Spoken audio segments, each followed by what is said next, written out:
Jangan lupa subscribe YouTube channel Metro TV News dan pastikan untuk menyalakan lonceng notifikasinya.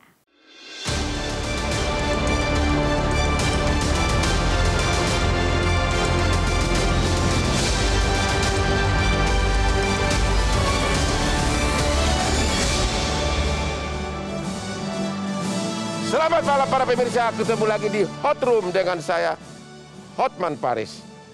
Kasus investasi bodong.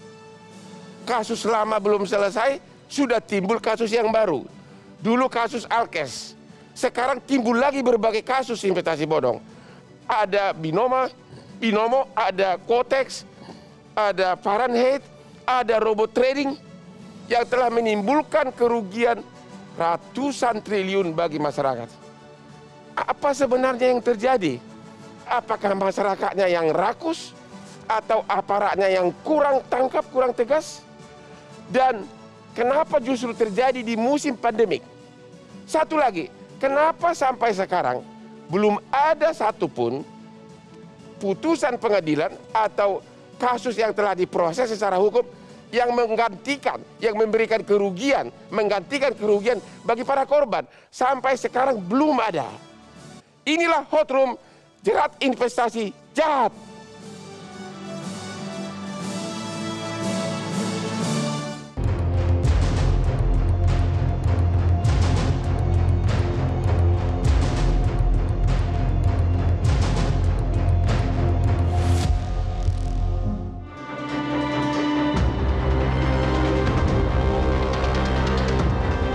Penyelidikan kasus investasi bodong yang dilakukan Indra Kents dan Doni Salmanan masih terus berlanjut. Bahkan sejumlah nama baru bermunculan dan terseret dalam putaran uang sang Crazy Rich. Dugaan pencucian uang pun tak terelakkan.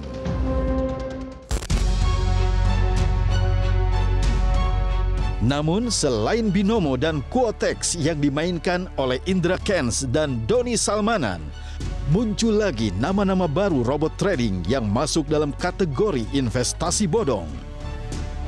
Dengan kedok aplikasi yang terlihat meyakinkan, banyak orang terkecoh dan berhasil masuk perangkap sang robot trading. Tidak tanggung-tanggung, kerugian para member dari salah satu robot trading diperkirakan mencapai 5 triliun rupiah. Mampukah aparat dan hukum kita menjerat otak di balik kejahatan terorganisir ini?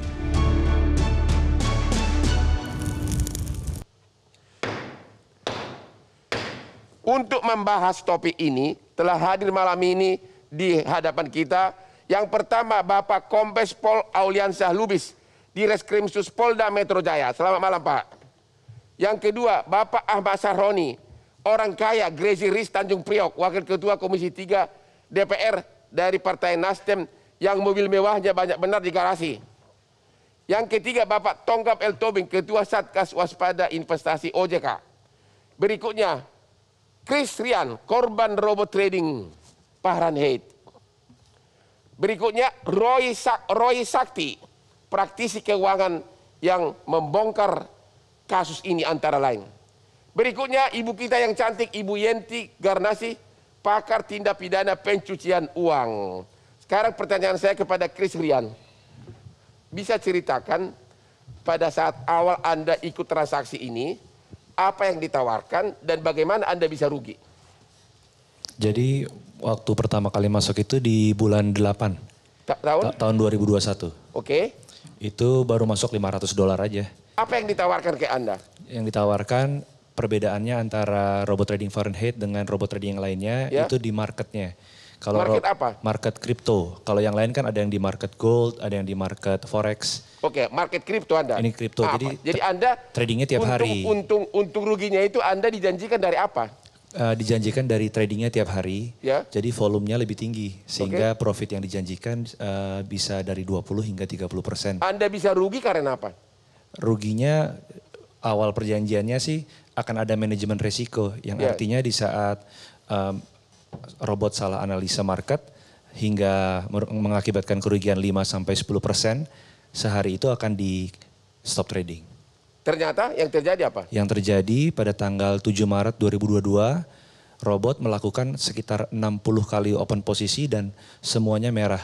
Jadi, artinya apa itu kalau merah? Artinya rugi. Jadi memargin call-kan equity kita. Kalau rugi berarti Anda rugi? Hilang uangnya. Hilang uangnya? Iya. Oke. Tadi disebutkan Anda disuruh menanam untuk apa? Kripto kayak gimana sih, masih belum jelas. Jadi ini hanya marketnya aja. Jadi ada market kripto, ada market forex, ada market Anda gold. pergi market kripto. Kita yang market kripto. Anda beli dalam volume, gimana cara ngitungnya gimana?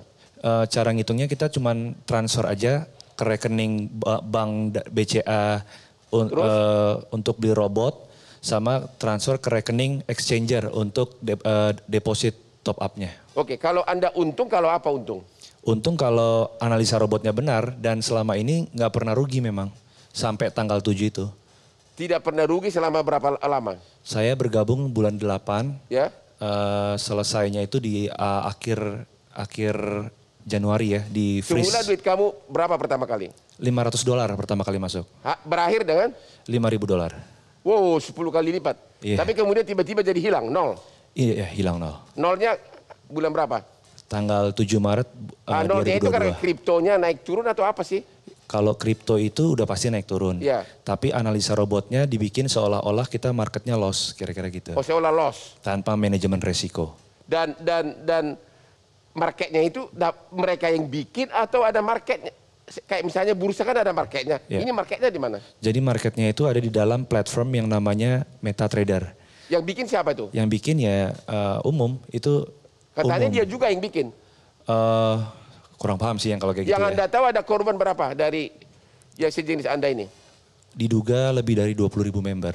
Berapa? 20.000 member, diduga. Hanya total kerugian kira-kira? Diduga 5 triliun karena kan saya... 5 triliun? Ya, kurang tahu pasti saya ya. Anda diduga. bermain ini sambil gara-gara pandemi di rumah ngelamun nggak bisa keluar atau apa? Ya itu salah Jadi satunya. ini akibat pandemi juga? Iya betul. Oh oke. Pak Roy Sakti, coba diterangkan dulu ke publik. Apa sih bedanya binomo sama robot trading?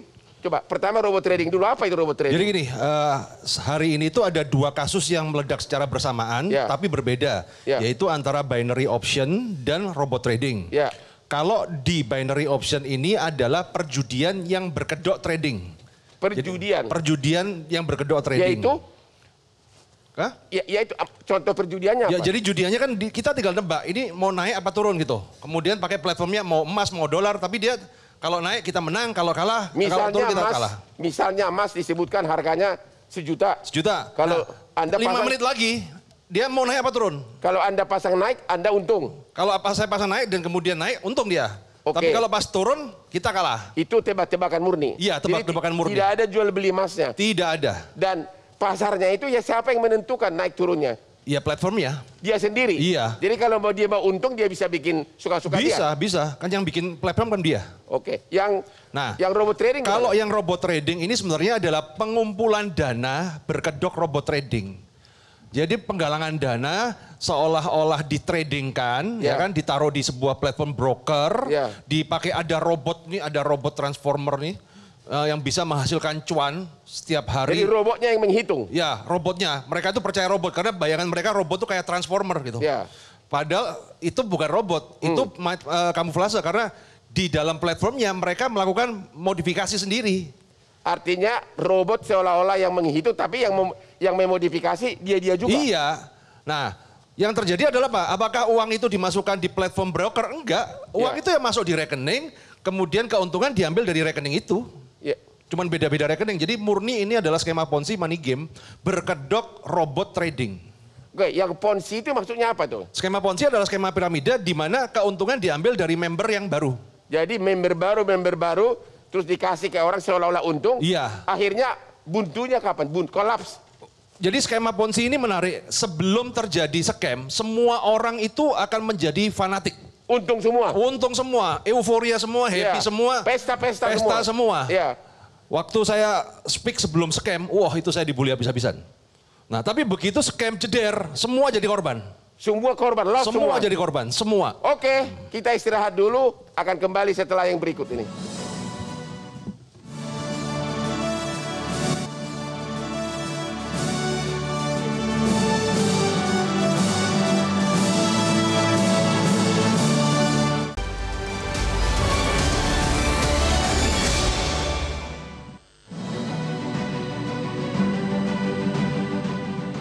Ketemu lagi di Hot Room.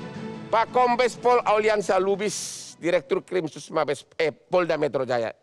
Bisa diceritakan ada berapa laporan di Polda dan modus tindak pidananya apa?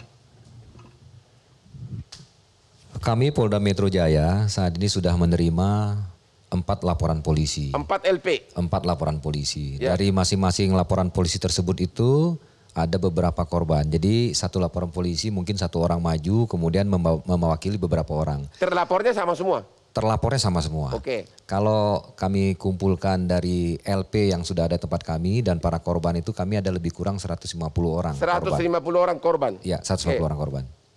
Modusnya bagaimana? Modus tindak pidananya itu apa? Kalau modus operandi dari para korban ini melaporkan kepada kami seperti yang disampaikan oleh Mas Kris tadi, Ya. memang di tempat kami ini baru kami lihat di dalam laporan polisi itu hanya saja mereka menjalankan kripto, Pak. Kripto terus diapain itu? Dijanjikan apa? Dijanjikan tentunya keuntungan. Oke. Keuntungan yang dijanjikan oleh si pengelola robot trading Fahrenheit ini, Ya. yang tadinya disampaikan oleh seperti Mas Kris, kalau rugi nggak mungkin. Jadi ketika nanti sampai dengan batas bawah yang sudah mereka tentukan dan mereka janjikan, nanti secara otomatis itu robot akan mematikannya. Ya. Kemudian batas atasnya juga mereka mainkan. Ya. Nah, salah satu contohnya adalah seperti satu orang apabila depo sebesar 500 US dollar, Ya. itu akan ada pembagian. Pembagiannya 50% untuk nasabah, Ya. 50% untuk robot. Ya. Nah, kemudian yang menjadi tergiurnya masyarakat untuk ikut di sini adalah semakin banyak didepokan uangnya itu akan semakin banyak persentase yang didapatkan oleh si para korban ini. Ya. Seperti contoh, kalau seandainya 500 tadi 50%, kemudian kalau misalnya 5.000 nanti mendapat 60%. Ya. Kalau dikalikan lagi sampai nanti si korban-korban ini akan mendapatkan keuntungan sampai dengan 75%, Mbak. Oke. Nah, itu yang mungkin menjadi salah satu yang menarik dan menggiurkan para korban ini untuk menempatkan uangnya semakin banyak. Unsur tindak pidananya di mana sehingga memenuhi syarat jadi tersangka? Di mana unsurnya? Ada beberapa dasar hukum yang kami Ya. tempatkan di Polda Metro Jaya. Ya. Di antaranya yaitu Undang-Undang ITE karena memang mereka juga bermain di media sosial untuk Ya. mengajak Undang-undang ITE apa? Kebohongan? Iya, benar. Di pasal Kebohongan atau judi? kebohongan. Kebohongan. Rangkaian kata bohong di dalam. Apa yang bohong? Mereka menawarkan seperti yang tadi saya sampaikan di dalam media sosial. Padahal itu tidak ada. tidak ada. Tidak ada. Tadi Oke. juga yang seperti disampaikan oleh Bang Roy tadi bahwa tidak ada mereka bermain trading di sana. Itu hanya akal-akalan mereka di dalam robot itu mereka aja yang mengatur. Kalah menang, naik turun mereka aja. Jadi kebohongan Undang-Undang ITE pasal 28. Pasal ya. Yang lain apa? Ada Kemudian ada perjudian? juga saya menempatkan Undang-Undang Perdagangan 105 Ya. yaitu masalah skema Ponzi. Ya. Kemudian tentunya juga di KUHP Oke. penipuan dan penggelapan. Tokoh utama di balik ini siapa? Tokoh utama pelakunya, bosnya, konglomeratnya. Ya, dari laporan polisi yang kami terima, Ya. sudah 4 orang yang kami amankan. Itu di laporan polisi. Ya. Kemudian pengembangan dalam proses penyidikan, kami menemukan satu muncul nama HS. Itu sudah ditangkap katanya Informasi sudah ditangkap di Barreskrim. di Barreskrim. Di Barreskrim, ya. Yang Bapak sudah tangkap ada berapa orang? Ada 4 orang. Sudah ditahan? Sudah ditahan. Sudah ditahan semua? Sudah ditahan semua. Dan tapi yang ditahan di Polda itu katanya hanya pegawai-pegawai. Sesuai dengan laporan para korban, karena memang korban ini bersentuhan kepada mereka. Seperti misalnya pada saat yang mengajak, kemudian yang membuat konten-konten di media sosial, Ya. kemudian yang mengatur dan mengelola keuangan di Fahrenheit ini. Itu. Barang bukti yang sudah disita, asetnya apa yang sudah diketahui oleh penyidik? Barang bukti banyak ya Bang yang sudah kita sita, diantaranya handphone, kemudian Kalau dokumen. hepeng. Kalau hepeng baru sedikit yang kita dapatkan. Baru sedikit, itu dari rekening bank. Tidak, ini Di secara mana? cash di salah satu apartemen yang kami geledah. Berapa duit? Nggak terlalu besar lah, Berapa hanya kira-kira besar sekitar 50 jutaan lah. 50 juta. Ya, Oke, perkiraan dari Polda total turnover, total volume bisnis dari yang Bapak sidik ini berapa miliar totalnya? kami juga belum bisa memperkirakan, tapi kalau perkiraan kami dengan korban yang ada dan masing-masing korban itu menempatkan uang di sana itu mungkin bisa lebih dari triliunan ya Bang. Pertanyaannya, itu kan semua uangnya itu kan masuk rekening bank. Emang rekening banknya belum ada yang disita Polda? Bukan kami sita tapi sudah kami blokir. udah tahu berapa jumlah uang yang diblokir itu? Belum, masih kami datakan. Karena banyak rekening banknya dan banyak, kan itu rangkaian keluar masuk uang itu cukup banyak Tapi transaksinya. biasanya kan begitu diblokir oleh bank langsung bisa dikasih tahu oleh ke penyidik berapa jumlah uangnya. Tidak bisa, Pak. Belum, kami masih datakan. Karena kan juga ini masih banyak korban-korban lain yang mungkin belum mengadu pada kami. Belum tahu jumlahnya ya? Ya. Tapi gini Bang, selain tadi uang yang sudah kami sita terkait dengan aset, kami sudah menyita 2 buah mobil. Mobil apa? Mobil Lexus dan Fortuner, kemudian... Ada Lamborghini apa Rolls Royce kayak mobilnya Pak Saroni? Mudah-mudahan nanti Jangan-jangan di gudangnya Saroni satu. sedang kami tracing. Mungkin sedang di tracing ya? Kemudian ada 2 unit apartemen di Anggrek, Taman Anggrek. Tapi menurut Bapak dari segi total turnover bisnis itu masih terlalu kecil ya? Masih terlalu kecil, Pak. Oke, Pak Saroni, gimana pendapat Anda tentang ini? Nama Anda sering disebut-sebutkan. Apa ada kaitannya Anda? Karena waktu acara Indosiar kan gue barengan. Jadi barengan siapa? 7 Crazy Rich yang di satu acara yang kebetulan 2-nya udah di penjara. Jadi sebut-sebut lah karena bahasa Crazy Rich ini dari awal sebenarnya gue nggak demen gitu. Ya. Tapi karena orang menilai kepada seseorang yang sering bagi-bagi duit, sedekah di lampu merah, yang situasionalnya orang pasti Siapa aja yang 7 orang itu? Waktu Anda tampil? Doni Salmanan, Indra Ken, Gilang Widya Purnama, Maharani, saya sama Rudi Salim dan Raffi Ahmad. Raffi lah yang menyebutkan gua waktu itu Crazy Rich pertama. Kalau saya normal rich. Oke, Anda sendiri pernah nggak ikut trading ini? 10 tahun lalu pernah diajak. Nah, cuman kalau saya orangnya karena bisnis yang tidak ada fisiknya, gue menganggap itu judi. Begitu. Mau ngomong apa judulnya itu judi. Mau istilah sekarang yang tadi Roy bilang ada binary option, ada robot trading lah, ada apalah macam namanya. Gue bilang itu judi. Anda melihat begitu pelakunya pun masih anak muda yang boleh dikatakan tidak punya background keuangan. Anda apa yang terjadi menurut Anda? Kok orang percaya menaruh uangnya ke anak-anak muda begitu yang tidak ada pendidikan keuangan?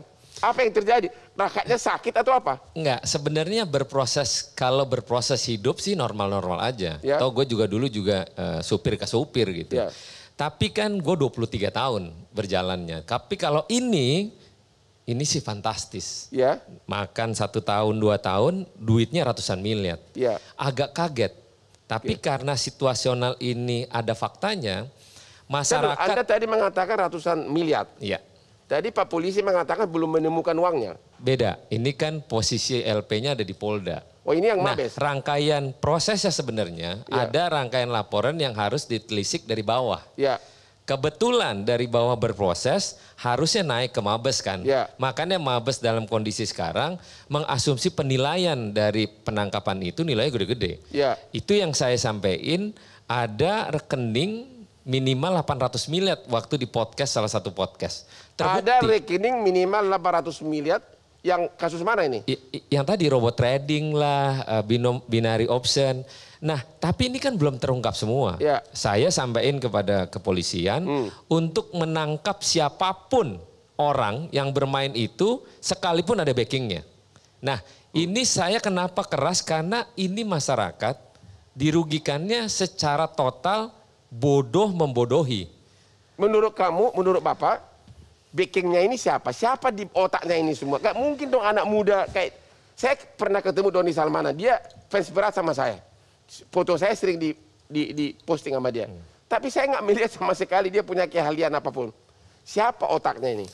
Gini, kalau ngomong backing, pasti semua orang dengan konsep yang sama memiliki backing. Menurut Anda siapa di sini? Di luar? Backing yang di sini yang mau adalah orang yang nggak ngerti apa yang dimainkan sebenarnya. Kita nggak salahin kalau ada backingan. Karena yang pasti orang yang membacking nggak ngerti apa yang dia mainkan. Maksud saya otak dari skenario ini siapa selain 2 anak muda ini? Ada nggak orang lain? Pasti ada. Yang katanya pasti tadi HS. Satu. Ya, mungkin HS bagian dari tangan kanan. Tangan kanan? Kanan kanan. Berarti bukan tangan orang yang langsung bosnya. Hah? Bukan langsung bosnya. Menurut Anda siapa bosnya? Ya pasti ada. Cuman di kita Indonesia, serahkan. di luar? Di orang dalam. Hah? Orang dalam. Wah. Orang lokal kok. Cuman lokal. Biar polisi yang menyebutkan nanti kira-kira menangkap. Orang mana? Kira-kira. Orang Indonesia yang pasti. Anda kenal? Enggak. Anda kebagian? Enggak. Oh enggak ya. Kalau kebagian gue pasti nggak di sini, gue diem aja di rumah gitu. Aduh. Ntar dulu, saya jadi pusing gue nih. Ternyata otaknya belum ketangkap ya. Oke, kita istirahat dulu. Semakin menarik. Siapa otaknya ini? Kayaknya Saroni tahu ini. Saroni tahu. Jadi nanti kita akan tanya di segmen berikutnya.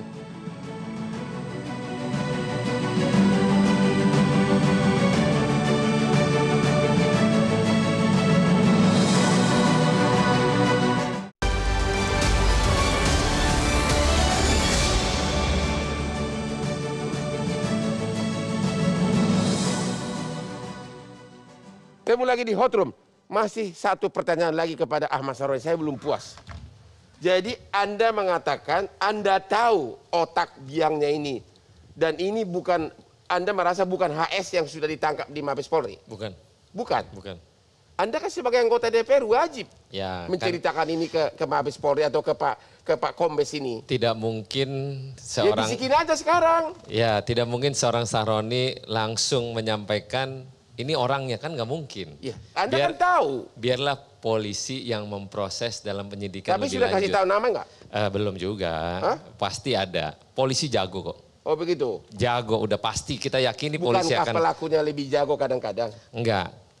Tupai sekalipun jago lompat pasti jatuh. Iya, tapi udah terkumpul sekian triliun jatuh pun nggak apa-apa. Pak Tongam Tobing, banyak masyarakat mempertanyakan OJK. Tidak satu pun kasus ini hasil tangkapan dari OJK. Padahal punya Satgas. Satgas itu berwenang bidang keuangan dan non keuangan. Di mana OJK? Saya luruskan ya. Ya. Yang menangani investasi bodong itu Satgas Waspada Investasi. Di sana ada 12 kementerian lembaga. Bapak termasuk? Diketuai OJK. Ada kepolisian juga, ya. Pak Lubis, ada Kementerian Perdagangan, ada PPATK, ada Bank Indonesia, 12 kementerian lembaga. Ya. Jadi pertanyaannya mungkin bisa dikatakan bagaimana Satgas menangani investasi legal. Bukan OJK, sangat berbeda. Karena Undang-Undang 21 2011 OJK itu mengatur mengawasi sektor jasa keuangan. Tapi kan ketua Satgas kan OJK. Ya, tapi kita tidak mempresentasikan OJK-nya, tapi Satgas. Jadi Satgas Waspada Investasi ini 12 kementerian lembaga, tugasnya utama 2. Kita melakukan pencegahan dengan edukasi kepada masyarakat, termasuk dengan edukasi bagaimana trading ini. Yang kedua, penanganan. Kita sudah 5 tahun terakhir ini 1093 investasi legal kita blokir, kita hentikan. Bukan yang kecil-kecil. Ya. Ada banyak yang besar-besar. Tetapi pertanyaannya kok marak tadi? Ya. Nah, ini bisa kita urai sebenarnya. Ya. Marak itu bisa kita lihat dari 2 sisi. Pelakunya ya. Kita blokir binomo ini sudah kita blokir 2019. Tapi muncul. Yaitu tadi, kemajuan teknologi digital itu memang membuat orang penjahat-penjahat ini sangat mudah membuat modus baru. Kemudian dari sisi masyarakat kita, ini bisa kita lihat dari 2 kelompok masyarakat ya. Masyarakat kita ingin investasi, ingin mendapatkan uang lebih, kemudian terjebak di investasi legal karena edukasi mereka kurang.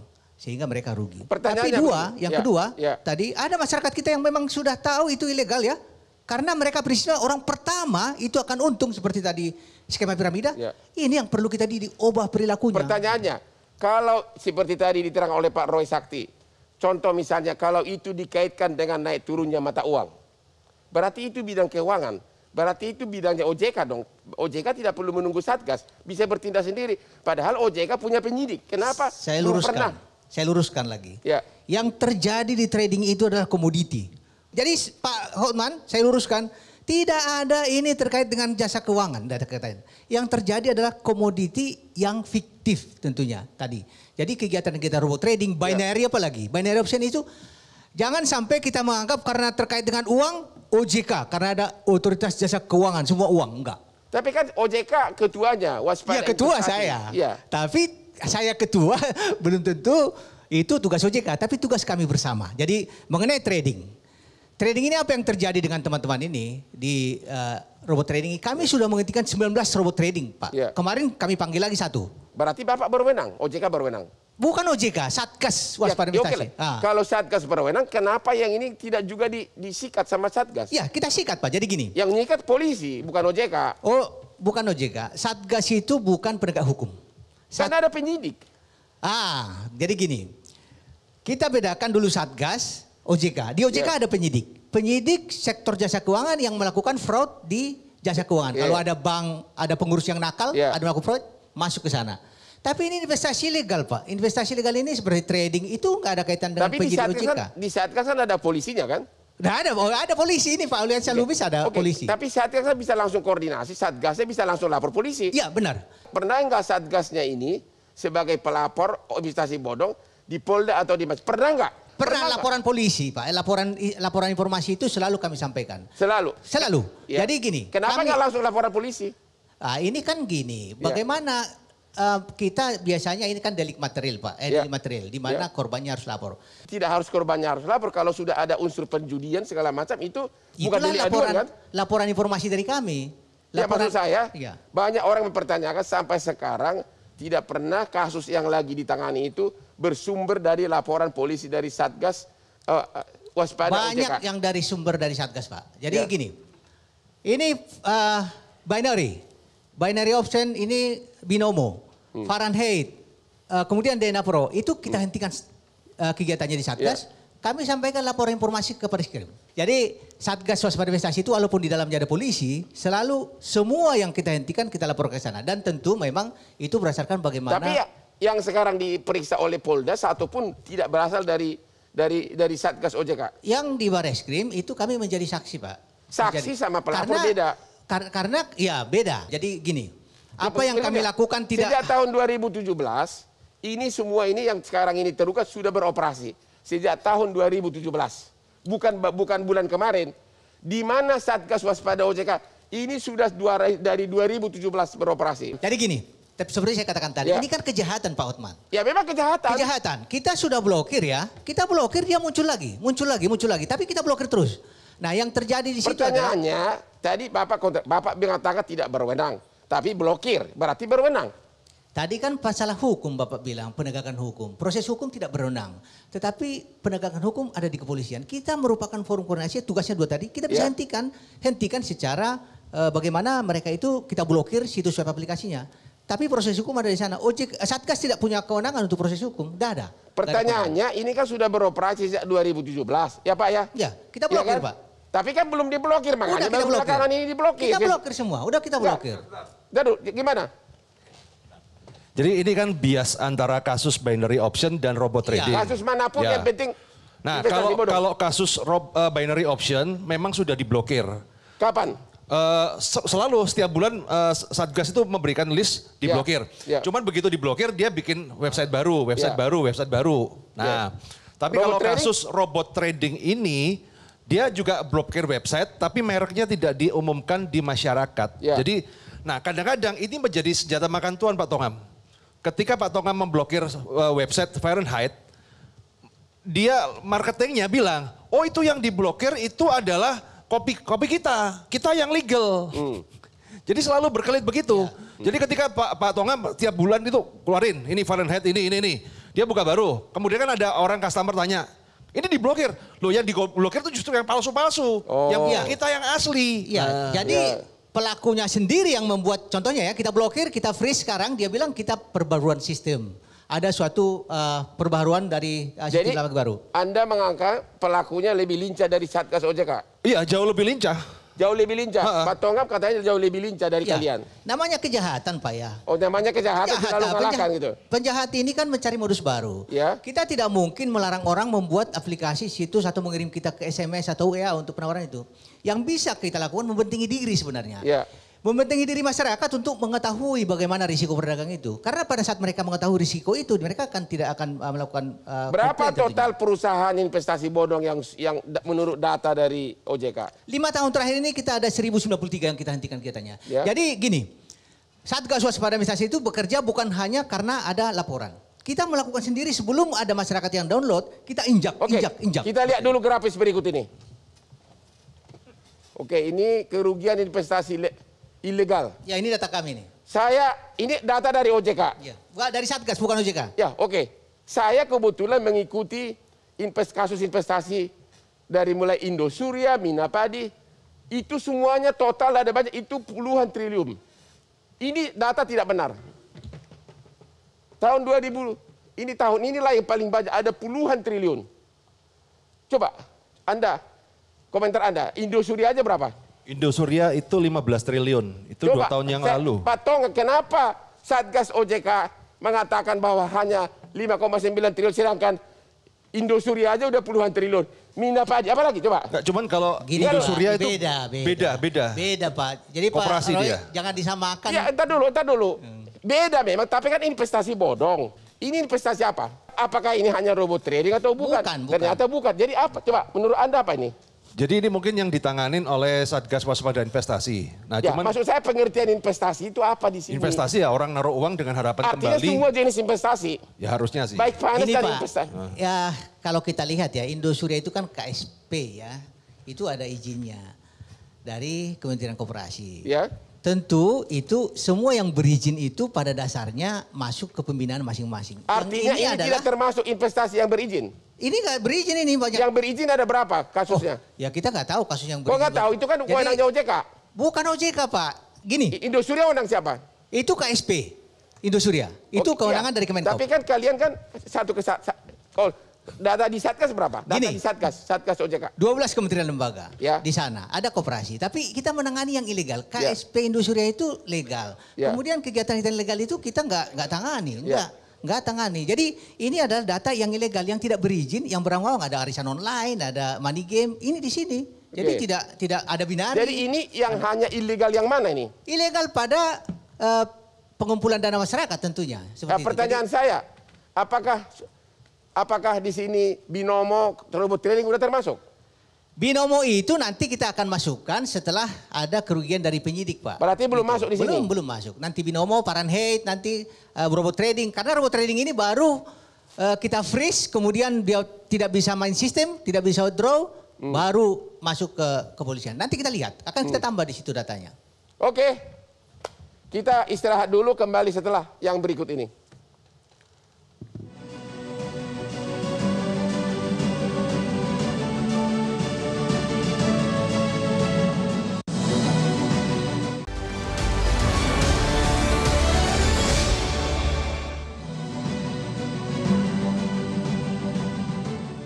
Kembali lagi di Hot Room, Ibu Yenti Garnasih, pakar tindak pidana pencucian uang. Bisa Ibu memberikan analisa hukum Ibu atas kasus yang belakangan ini, Fahrenheit, binomo, quotex, dan lain-lain. Silakan Bu. Baik, selamat malam. Ada masalah hukum pidana Ya. dan ada dua.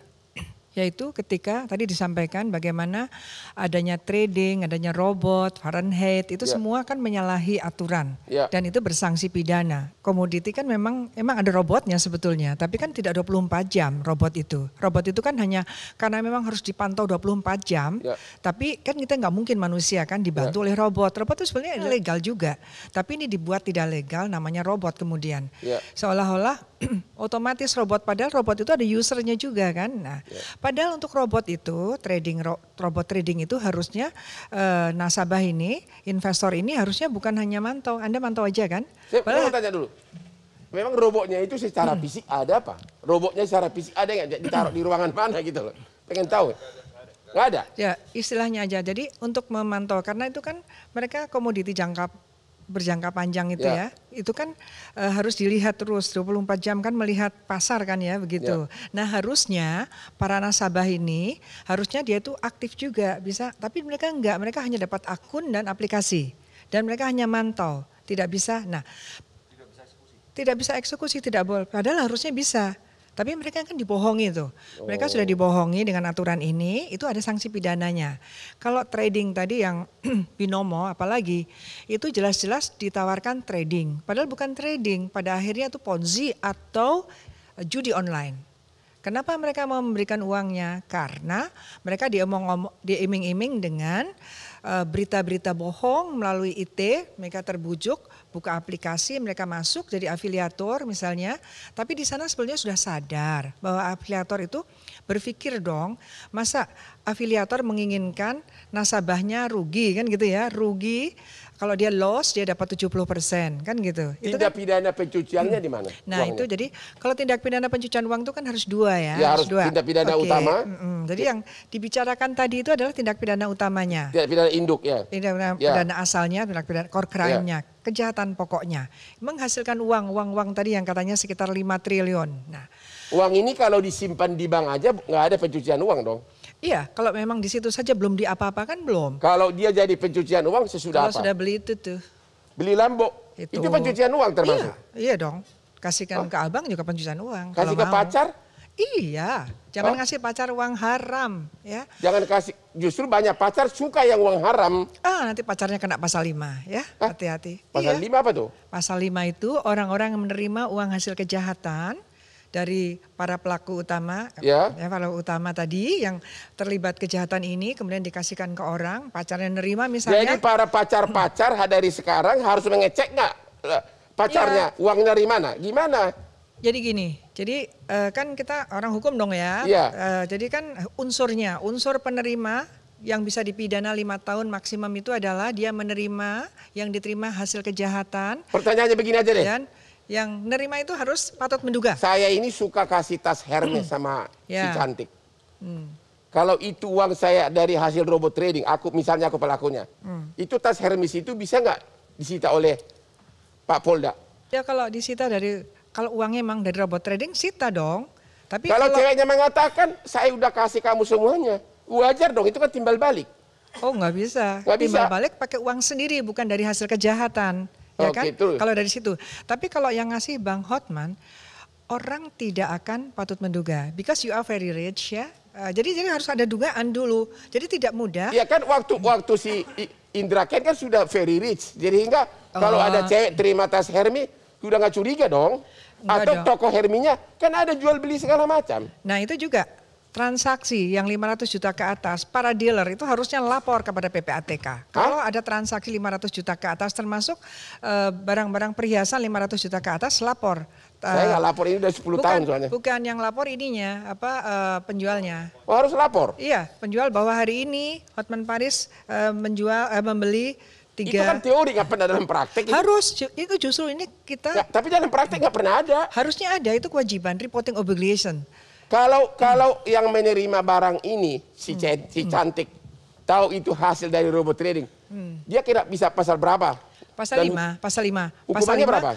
Maksimum 5 tahun. 5 tahun hanya gara-gara tas terima Hermes. Ya kalau kasihanlah kau tuh. Tas itu berasal dari hasil kejahatan dan dia patut menduga bahwa yang diterima itu mencurigakan gitu. Ya. Nah kalau nggak mencurigakan ya udah nggak apa-apa. Oh begitu? Iya. Kalau misalnya si cewek ini tas Hermes atau influencer lah dikasih uang untuk promo. Tapi langsung dikembalikan uangnya setelah Polda Metro Jaya misalnya bergerak. Orang itu bebas nggak? Si cewek ini ataupun influencer yang terima uang dari si pelaku? Ya kalau saya merasa bahwa itu udah memenuhi pasal 5. Kalau dibebaskan terus, nanti akan terjadi terus. Berarti kalau menurut Ibu Yenti, yang jadi tersangka bisa ribuan dong? Ya yang nerima-nerima harusnya memang begitu, undang-undang begitu. Karena pasal 5 ini adalah pencegahan. Agar orang-orang yang melakukan kejahatan, hasilnya tuh tidak mudah orang-orang itu nerima. Semakin banyak yang nerima, semakin susah pertanyaan kita terakhir. kembalikan.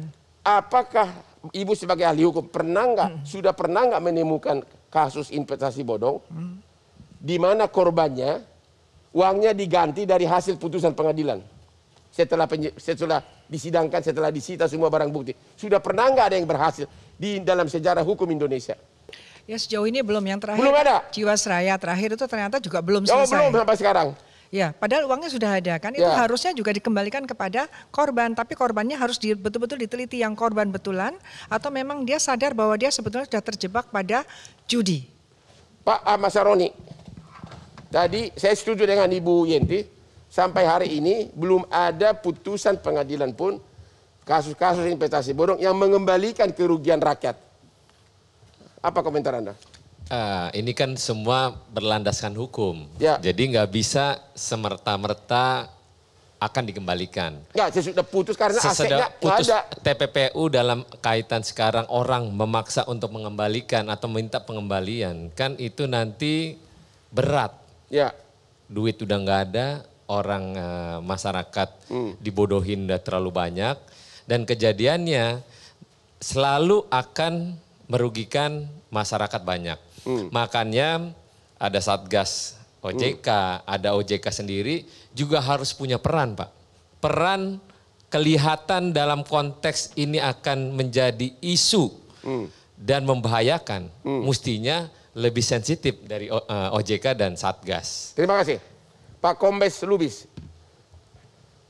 apa sikap penyidik kalau menemukan bahwa si terlapor ini kasih uang ke pacarnya, beli tas Hermes, atau bayar influencer? Apakah orang ini semua dikejar sebagai tersangka atau saksi aja? Ya, kita nanti akan melihat perannya dulu, Bang. Ya. Kalau seandainya terkait dengan barang yang dibeli dari hasil kejahatan itu tentunya kami sita. Namun, barangnya pasti disita. Bisa disita. Terlepas si penerima tahu atau tidak. Betul. Jadi barang yang harus pasti disita. Oke. Ya. Apakah orang yang menerima itu bisa kena penyertaan? Seperti yang tadi disampaikan oleh Bu Yenti, kalau seandainya dia mengetahui bahwa ini hasil dari tindak kejahatan, tentunya ya bisa kena. Kita bisa kena. Berarti apa dong? Kalau kita sebagai influencer diminta, apa harus minta dulu bukti surat izin gitu? Seharusnya dia lebih peka, Bang. Karena dia harus peka. Si influencer kan tanya dulu, saya dapat pekerjaan apa dulu nih? Pekerjaan ini ada perbuatan melawan hukumnya enggak? Jadi jangan semua pekerjaan diterima. Kalau ya artis-artis yang boleh dikatakan tidak mengerti hukum, mana kepikiran sampai ke sana? Seharusnya dia tahu, Bang. Loh ini kenapa ya saya dapat gaji sekian besar, kemudian saya harus menyampaikan dengan gampangnya masyarakat itu mendapatkan keuntungan dan sebagainya, itu mestinya harus peka. Kalau misalnya si pelaku ini beli tas mahal dari toko, uang itu masih di rekeningnya bank, yang disita tasnya atau uangnya? Kalau kita melihat uang yang dalam rekening tersebut adalah hasil daripada setoran para nasabah, tentunya itu kita sita, Bang. Tapi kan si toko ini sudah ngasih tas. Ya. Bisa jadi misalnya. Maksudnya dari toko ya, rekening di toko. Jadi misalnya si A pelaku ini beli toko dari toko tas. Iya. Bayar duanya dari hasil kejahatan. Iya. Tasnya sudah diterima. Iya. Tapi kebetulan pas penyidikan uangnya masih di rekening dari si toko. Iya. Yang disita tasnya atau uangnya? Ya, untuk mencari keadilan pertamanya adalah tas. Karena tas. Ya, karena sudah menjadi barang, berubah menjadi barang uang tersebut. Ya. Tapi nanti kita lihat lagi, kalau seandainya di awal untuk menjadi proses penyidikan, ya mungkin kami akan melakukan tindakan kepolisian yang harusnya kami lakukan. Kalau misalnya, harganya tidak wajar misalnya, ya, ada kan satu kasus mobil langka, karena langka harga 2M jadi 4M. Kalau begitu gimana? Ya bisa jadi, Bang, kami ini, karena kan kita belum bisa juga kita katakan bahwa ini iya atau tidak. Jadi semua kemungkinan yang dilakukan oleh para pelaku ini membeli kepada yang lainnya dan hasil dari kejahatan tersebut untuk uang dibeli ini ya kita sita terlebih dahulu. Nanti begitu. Kita lihat kalau memang ini tidak ada kaitannya dengan tindak pidana yang dia lakukan, ya kita akan kembalikan seperti itu. Silakan.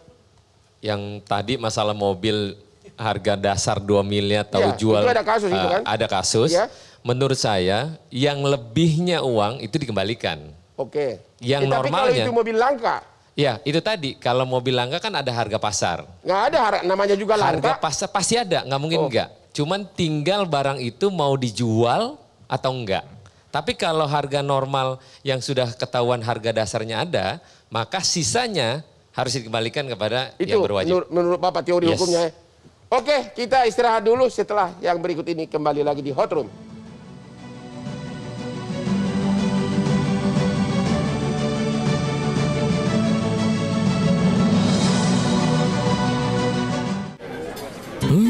Kilaf sama makanan, gue sih sering banget. Terus ya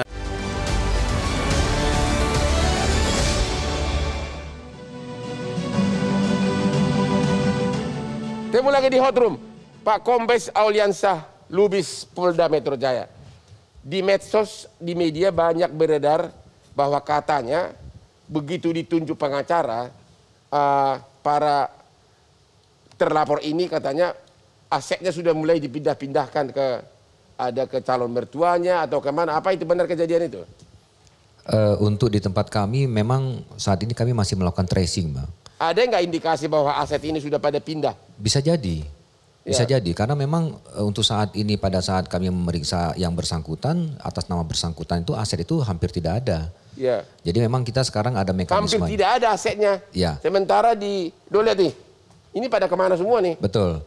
Itu bisa jadi nanti mungkin menggunakan nama orang lain, apakah menggunakan nama mertuanya atau mungkin nama pembantunya kan bisa jadi. Benar. Makanya kami dari kepolisian ada cara-cara tertentu bagaimana cara untuk men-tracing aset-aset tersebut. Tapi sampai sekarang Belum ada yang nyata dipindahkan gitu, belum ada? Laporan polisi ini kami baru terima tanggal 15 Maret yang lalu, Bang. Oh, jadi, baru ya? Ya, jadi baru sangat baru sekali. Makanya kami perlu waktu juga untuk melakukan proses penyidikan ini. Serta tapi kalau memang benar itu asetnya itu dipindahkan atas nama siapapun, akan disita? Pasti. Terima kasih Pak Polisi. Pak Kris Rian, Bapak sebagai korban, tadi kan sudah melihat semua analisa. Kok sepertinya pesimis, uang Anda susah kembali? Ya, sepertinya pesimis. Jadi gimana sikap Anda berikutnya kalau begini keadaannya? Belum lagi putusan perkara sampai PK nanti bisa 3 tahun lagi. Gimana Bapak? Mungkin masih percaya sama hukum? Tapi mungkin lebih ke pencegahannya sih. Artinya mungkin biar kedepannya jangan ada pembiaran lah gitu. Artinya emang yang biarin siapa? Ya bukan. Pak Tobing bukan? Ya kan mungkin sudah ada informasi diblokir dan lain sebagainya. Dulu, yang membiarkan siapa? Nggak usah gaya Batak nih gaya gua. Ya menurut Anda yang membiarkan siapa sehingga banyak korban? Ya OJK lah. Hah? OJK yakin ada lo? pembiaran lah. Lu biarin, kenapa lu bilang gitu? Hah? Satgasnya. Oh Satgasnya? Iya. Saya nggak ngerti hukum, takut salah ngomong. Oh gitu. Seperti sekarang kan sudah ada pemblokiran rekening kan? Iya. Ya kalau dari awal lebih baik. Gitu. Anda begitu ganteng begini, pengen cepat uang apa itu? Uang cepat gitu loh. Kenapa? Anda ganteng begini dengan cari calon mertua kaya juga bisa, kenapa? Nggak, jadi saya ada bisnis, main bisnis saya. Ya. Jadi robot trading itu kan dimulai dari 2018. Ya. Saya nggak masuk. Ya. Karena ya masih aman gitu kan. Ya. 2018, 19, 20 mulai COVID, saya masuk tuh baru di tahun 2021. 21. Kenapa Anda masuk? Tergiur? Ekonominya lagi goyang. Oh, ekonominya lagi goyang. Jadi Anda mau cepat pasput gitu, pasput uang gitu. Saya melihat ini ada opportunity untuk income tambahan di masa pandemi. Dan itu adalah wajar kan? Itu hal yang wajar. Terima kasih. Terima kasih. Oke Pak Roy, jadi selanjutnya bagaimana sikap masyarakat dalam memilah investasi itu? Bagaimana sebenarnya? Sebenarnya begini ya, kita harus tahu permasalahan dari namanya skema Ponzi. Ya. Skema Ponzi itu sebelum terjadi scam, semua itu adalah yang diuntungkan. Tapi kan nasabah tidak tahu. Nah, buktinya saya tahu. Ya Bapak kan karena ahlinya. Ya. Nah, tapi kan gini, tapi begitu dia terjadi begitu dia scam, semua jadi korban. Ya. Nah masalahnya hukum di kita itu baru bisa berjalan kalau ada korban. Benar. Nah maka ini kan akan terus lingkaran setan terus. Ya, jadi sikap calon investor bagaimana dalam... Jadi gini, kalau saran saya, jadi harus ada pencegahan yang penindakan sejak dini. Mulai sejak kecil ditutup, tegas. Emang selama ini tidak ada? Ya itu tadi, apa ya? Jangan ragu-ragu, jangan tunjukkan. Emang selama ini nggak ada? Jadi gini, website diblokir, kemudian datang lagi, website diblokir, datang lagi. Ya. Nah, sebenarnya yang diblokir itu harusnya merek Pak. Jadi gini, kalau saya cerita ya Pak, saya kan memerangin skema Ponzi ini kan udah dari tahun 2012. Cuman problemnya ketika kita ngomong produk A skema Ponzi, itu kalau kalau enggak, kita bisa kena undang-undang ITE. Nah, saya baru bergerak. Saya berani ngelawan skema Ponzi itu skema Ponzi ketika pihak Bapepti bilang bahwa Net 89, DNA Pro, ATG skema Ponzi itu di acara APLI. Baru begitu ada justifikasi dari pihak pemerintah, ya kita gaspol, ajar. Tadi Anda mengatakan yang diblokir oleh Satgas OJK itu bukan mereknya? Bukan, tapi website. Pak Tobing, kenapa bukan mereknya kenapa hanya websitenya? Ya saya tanggapi. Jadi apa yang dilakukan pemblokiran ini semua yang terkait dengan website, situs, aplikasi di media sosial terkait dengan apa yang kami hentikan. Nama mereknya, nama merek. Kalau umpamanya kita blokir Fahrenheit, semua yang terkait dengan Fahrenheit tapi kan Fahrenheit ini sudah ada dari tahun berapa? 2021. Iya. Jadi gini Pak, yang menjadi masalah adalah pelaku ini meyakinkan para anggota-anggotanya bahwa bukan kami itu loh. Sekarang kita lagi perubahan sistem. Pertanyaannya adalah kenapa mereknya itu tidak diblokir? Merek semua tidak ada kecualinya. Jadi semua. Di Bapepti ya, jadi di list di Bapepti dan SBI ada website begitu ya. Tapi memang jagonya si leader ini untuk berzilat lidah. Itu beda lagi berarti Pak Roy. Jadi semua kita blokir, tapi itu tadi muncul lagi kita blokir, muncul lagi kita blokir. Perilaku para member ini juga perlu kita soroti tentunya. Bagaimana mereka itu kita umumkan, udah dikatakan ilegal, kemudian Fahrenheit mengatakan bukan kami. Masih yakin aja. Ini tadi kepekaan awareness-nya nggak ada. Menurut saya. Itu yang perlu kita bangun sebenarnya. Dan apa yang terjadi adalah setelah rugi baru muncul lagi. Padahal sudah kita ingatkan. Lu kan ahli di lapangan. Jadi apa kekurangan dari aparat hukum Satgas OJK dan OJK? Coba lu ngomong to the point. Apa jadi gini, masyarakat ini tidak bisa, jadi gini, kita itu nggak bisa ngomong kalau seperti contoh, mohon maaf ya Pak Tongam ya. Jadi ini investasi ilegal seperti ini. Masyarakat nggak ngerti. Masyarakat tuh harus paham bahwa merek A adalah money game. Merek B ini, itu baru masyarakat dan paham. itu tidak dilakukan itu nggak ada. Tidak dilakukan. Saya bisa bergerak ketika waktu itu ada event APLI, ada Pak Tirta dari Bapepti bilang, Net 89, DNA Pro, ini adalah money game. Berarti kan kita ada dasarnya. Jadi ketika kita berjuang fight, ini money game. Kenapa? Orang Bapepti bilang, selesai. Tapi kalau kita nggak bisa, nggak ada dasarnya itu, kita bisa diserang balik dengan undang-undang kita ya Pak. Disomasi, apa segala. Nah, makanya kan harus ada dasarnya itu. Ada nggak edukasi dari Satgas, edukasi kepada masyarakat agar bisa memilih investasi yang benar? Iya, bisa. Saya katakan Pak Roy, jadi coba lihat di siaran pers kami. Setiap periodik siaran pers kami ada nama entitasnya, nama webnya, apa kegiatannya. Itu ada. Jadi tidak ada, bukan tidak ada nama entitasnya, mereknya. Fahrenheit, robot trading ilegal tanpa izin. Itu ada di sininya. Nah, cuma begini Pak Tongam. Ya, misalnya kan setiap bulan ya update ya itu Pak. Bukan setiap bulan, bisa setiap bulan. Ya bisa setiap bulan 3 bulan. Nah reguler bisa. Ini mindset masyarakat ya Pak ya. Kan misalnya Fahrenheit Bapak sebutkan di bulan Mei 2021. Yes. Kemudian Bapak ada pengumuman lagi misalnya bulan Juli 2021. Berarti kan ini nggak disebutin. Kumulatif ya. Oh jadi ya ini. Nah ini masalah. Kemudian terjadi masalah. Loh Fahrenheit nggak masuk. Padahal sudah masuk di bulan Mei 2021 itu. Iya itu jadi itu masalahnya. Jadi gini, maksudnya Pak Roy ini pada saat kita hentikan sekarang 50, kemudian hari depan 50 harus 100 diumumkan lagi.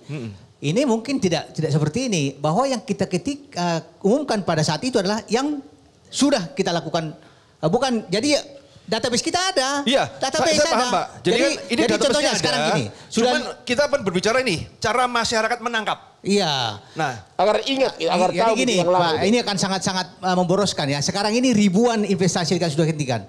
Pada saat kami umumkan nanti bulan Maret, akhir Maret, masuk lagi yang ribuan itu bagaimana mengumumkan. Tapi kita adalah bukan kumulasi, tapi yang baru. Nah, ini juga perlu perhatian ya. Jadi ini harus dikasih statement bahwa yang sudah tidak disebutkan mungkin ada di dalam gitu. Ya, ini memang menjadi perhatian ya. Bahwa pelaku itu mencari celah seperti itu. Oh kami nggak masuk lagi. Seperti itu. Padahal itu bukan list yang lama. Itu adalah baru. Kumulatif seperti itu. Ini jadi apa yang pertanyaan tadi Pak Waman ya. Apa yang kita lakukan sebenarnya sangat simpel ya. Ya kok sangat simpel tapi korban berjatuhan. Ya, supaya itu tadi. Kita lihat perilaku masyarakat kita. Tidak ada awareness-nya.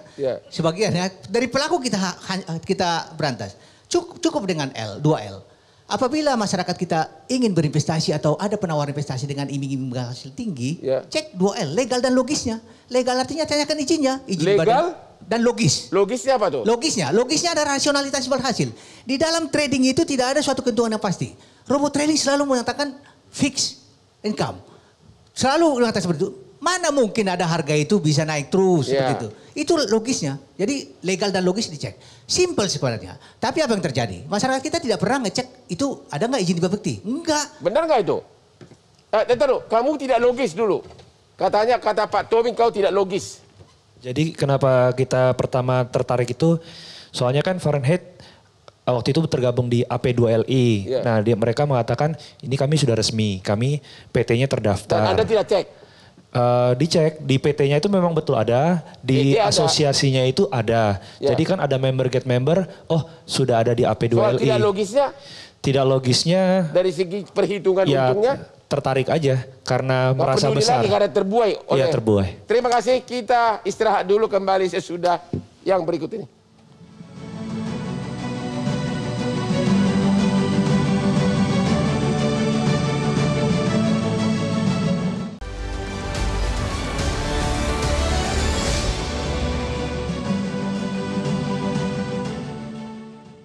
Tibalah kita kepada segmen kesimpulan dari Hot Room. Yang pertama kurang dari 1 menitnya kepada Pak Kompes Auliansa Lubis dari Polda Metro Jaya. Apa langkah berikutnya? Dan Bapak merasa yakin nggak bakal bisa disita aset yang besar dari pelaku ini? Sangat yakin, Pak. Sangat yakin? Sangat yakin. Jadi, karena? Kami tentunya punya cara-cara tersendiri untuk men-tracing aset ini. Jadi yang pasti memang tidak dengan waktu yang singkat. Perlu kami tracing dengan perlu adanya waktu. Mudah-mudahan kita akan bisa sudah mengantongi nama-nama yang menyimpan harta ini enggak? Yang namanya dipakai? Sedang dalam proses. Karena kan bukan hanya kita men-tracing aset itu kan ada beberapa lembaga, kementerian dan lembaga lainnya. Jadi ada stakeholder lain untuk bekerja sama dengan kami untuk bisa men-tracing aset-aset tersebut. Saya lebih tertarik ada berapa wanita cantik yang terima tas mewah dari pelaku ini? Itu rahasia. Belum tahu juga? Belum tahu itu, Pak. Aduh. Oke, langkah berikutnya apa dari Polda? Yang kedua, ini menghimbau mungkin kepada masyarakat, Bang. Tentunya lebih aware lagi terkait dengan investasi. Ya.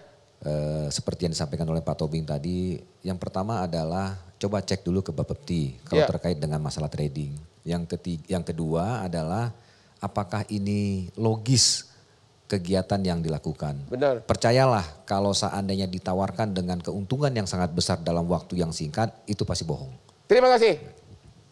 Itu pasti bohong ya. Ahmad Sarroni tadi Anda mengatakan sikat. Anda kan Komisi 3 DPR. Gimana cara menyikatnya? Coba gini Bang, komitmen kita dalam pemerintah terutama ada Satgas, ada kepolisian, ada PPATK. Seharusnya bekerja sama, duduk bersama-sama untuk menyelesaikan masalah ini. Kok cuma duduk doang, gak bosan mah duduk doang? Yang ilegal segera berhentikan, nonaktifkan, blokir. Minta dengan kepolisian. Begitu juga dengan Satgas. Yang secara legal itu dipisahkan. Tanpa nunggu laporan. Tanpa nunggu laporan. Kenapa? Karena sudah jelas informasi beredar di WhatsApp misalnya. Artinya OJK harusnya tahu secara dini. Harus sensitif. Harus sensitif. Karena rakyat aja tahu, investor kok OJK nggak tahu. Iya. Sebentar. Nah, jangan sampai mendiamkan hal yang sejelas mata ngelihat bahwa ini nggak benar gitu. Sesudah ini komitmen aja bahwa mau melakukan untuk kepentingan masyarakat, segera berkoordinasi dengan PPATK, dengan kepolisian, biar kepolisian untuk menindaklanjuti apa yang menjadi proses pidana mereka-mereka yang ilegal. Dan kan gampang. Kalau seperti sekarang sistemnya akan terus banyak korban. Ini paling 2 tahun berhenti, 2 tahun muncul lagi pasti. Terima kasih Pak Tobing. Semua mata tertuju ke Satgas. Ya, seolah-olah kalian tidak bekerja. Bagaimana ini? Ya tentu ini masukan-masukan dari masyarakat sangat banyak ya. Dari rekan-rekan juga. Dan masukannya sangat bagus. Ya. Ini tugas kita bersama. Tugas kita bersama. What next? Yang secara konkret. Yang bisa kita lakukan tadi, kami katakan ini supply demand. Ya. Supply itu ada karena ada pasarnya di masyarakat kita ini. Ya. Pasarnya kita pengaruhi dengan edukasi tadi. Bagaimana orang harus bertrading. Jangan sampai menganggap semua kegiatan investasi itu harus menguntungkan. High risk, high return. Jadi apa langkah konkret OJK setelah begitu banyak korban? Apa? Satgas, bukan OJK. Satgas Waspada Investasi. Satgas dan OJK. Satgas Waspada Investasi akan melakukan dan secara bersenambungan melakukan edukasi ke masyarakat. Saat ini kita lakukan. Di samping kita blokir, hentikan, kita laporkan laporan informasi kepada polisian, kita edukasi masyarakat kita. Dan ini tugas kita bersama tentunya dengan media dan masyarakat. Terima kasih. Pak Kristian, apa harapan Anda sebagai korban dari apa tadi, robot trading ya? Ya, Fahrenheit. Apa harapan Anda? Fahrenheit. Ya harapannya informasinya lebih jelas lah. Terus juga kalau misalnya mau diblokir, mending dari awal aja diblokir. Jangan sesudah korban gitu? Jangan pas sudah banyak banget. Dan Anda mengatakan bahwa Satgasnya itu selama ini baru blokir sesudah banyak korban? Iya, terlambat lah. Terlambat? Terlambat. Oke, mudah. Pak Roy Sakti, apa kelemahan utama dalam penegakan hukum kita ini sehingga terus-terusan korban berjatuhan? Jadi kalau dari bagi saya itu adalah ambigu ya. Ambigu? Iya, itu penegakannya ambigu. Karena kejadian saya pernah melaporkan sebuah robot trading jauh sebelum terjadi masalah. Tapi nggak bisa karena nggak ada korban. Oke, nggak. Karena tidak ada korban. Harus ada korban walaupun dulu. Itu robot tradingnya tidak sah. Iya. Yeah. Nah harus ada korban dulu. Nah problemnya kalau sudah ada korban udah masalah. Karena korban udah ribuan. Udah ribuan. Dan korban pun sekarang putus asa mau lapor. Karena duit juga kagak balik. Keluar duit buat pengacara. Jangan gitu dong. Oh bukan gitu ya? Saya pengacara perlu hidup juga. Ya, itu gimana? Itu yang terjadi. Jadi korban sekarang ini kenapa pelaporan ke polisi itu jarang? Karena mereka itu antara pasrah dan putus asa. Saya pelapor, nggak ditanggepin. Harus pakai pengacara, harus bayar dulu. Kan saya udah korban gitu kan. Yeah. Ketika sudah bayar, duit saya juga nggak kembali. Benar. Nah akhirnya apa? Ya pelaporan minim. Dan ini menjadi celah bagi pelaku. Kalau ada korban baru, menurut Anda sikapnya bagaimana? Diam aja, pasrah atau gimana? Ya harus tegas di awal. Bukan para korban ini maksud saya. Korban ini kan gini, kalau korban ya harus teriak. Ya. Mungkin korban jangan egois, mikirin dirinya sendiri. Ya. Karena kalau Anda lapor ya, mungkin Anda duitnya nggak kembali. Tapi ini kan menyelamatkan bangsa yang lain, generasi depan. Tapi kalau Anda tidak ada pelaporan, ya ini akan terjadi terus Bang. Terima kasih. Ibu Yenti Garnasi, dokter ahli pencucian uang. Apa yang salah dalam penegakan hukum kita ini dan birokrasi?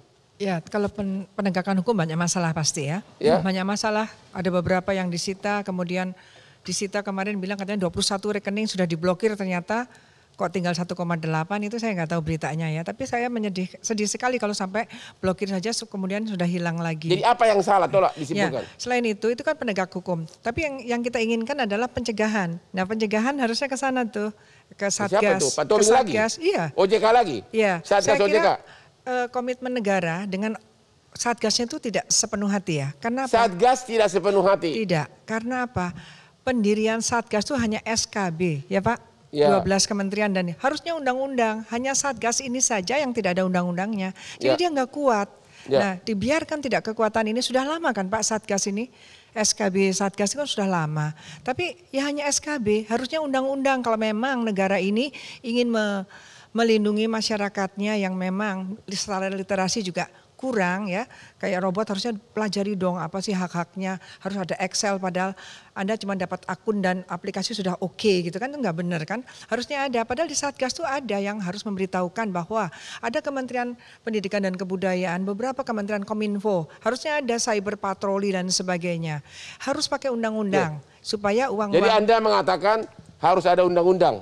Iya untuk Anda mengatakan Satgas. Karena untuk pencegahan. Investasi bodong ini kurang berfungsi? Iya, lemah lah. Lemah sekali. Terima kasih. Oke, para pemirsa, tibalah kita ke tahap kesimpulan. Saya setuju dengan apa tadi kata Pak Tobing dari OJK, bahwa salah satu kunci utama dalam memilih investasi adalah, saya lebih setuju kata-kata pakai logika. Contoh, kalau bunga bank, bunga deposito 3 atau 5%, bagaimana bisa dijanjikan fix keuntungan 20%? Itu satu. Berarti tidak ada logika kalau Anda terus ikut investasi. Yang kedua, kalau afiliatornya itu adalah anak-anak muda yang tidak ada background ahli keuangan, seperti Anda sudah lihat Doni Salmanan sama Indra Ken. Di mana logikanya Anda bisa mempercayakan ke dia? Jadi saya setuju bahwa logika adalah kunci utama untuk menyelamatkan investasi Anda. Demikianlah akhir dari Hot Room. Jangan lupa menonton Hot Room di Metro TV tiap hari Rabu jam 9.30 malam. Hanya yang hot-hot.